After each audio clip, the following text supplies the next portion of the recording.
Some of you may recall that back in March I was having problems with my Schull Skibbereen loco. As you can see, she simply lacked power. She couldn't even manage a modest train of 8 wagons up one of my gradients without slowing to a crawl, even on full power. Clearly, something had to be done.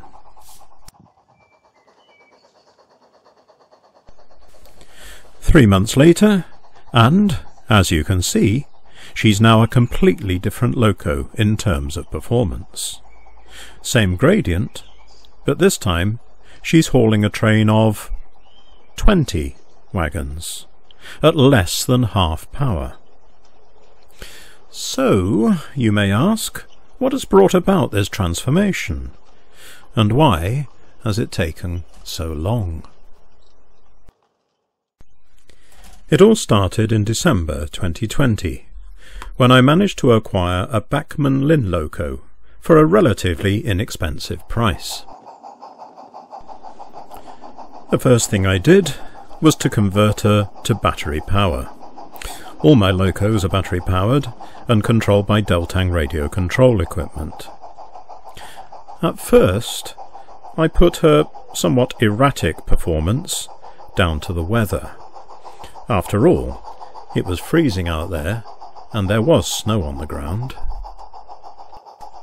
She didn't look quite right on my railway, and so I decided to ditch the body and use my newly acquired skills at 3D drawing with Tinkercad to create an 044 tank loco based loosely on one which ran on the Schull Skibbereen railway.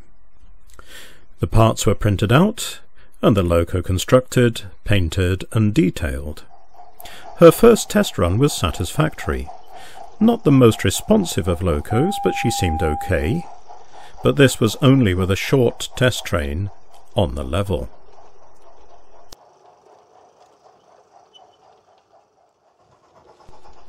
It was only when I tried using her in an operating session I realised there were problems. As we've seen, she simply lacked power. I suspected the mechanism was at the root of the problem. For some reason, Bachmann had decided to use extra large diameter worms to transmit power from the motor to the wheels.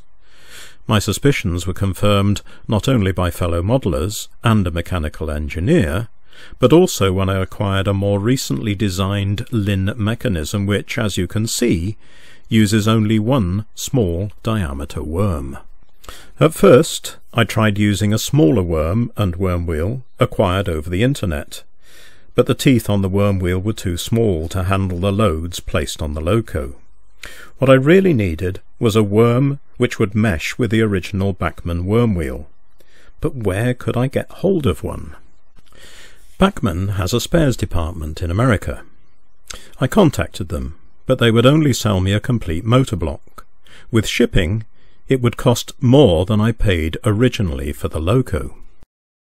I then tracked down a motor and worm for a completely different Bachmann loco, and by an amazing coincidence the worm meshed with the Linn worm wheel.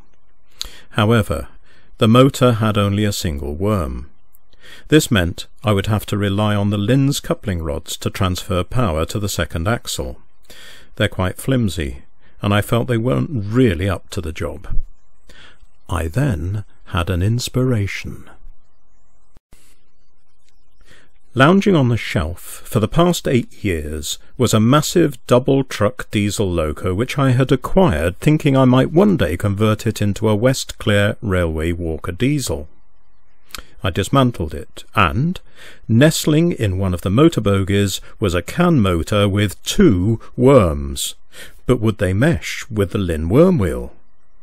Indeed, they did. The motor block housing was redesigned, for a 5th time, and the motor installed. After a bit of tweaking and a fair amount of furkling, I eventually got the loco running again. So let's see again how she now performs, up that same 1 in 40 gradient, but not with the train of 8 wagons as in March, but with that train of 20 wagons.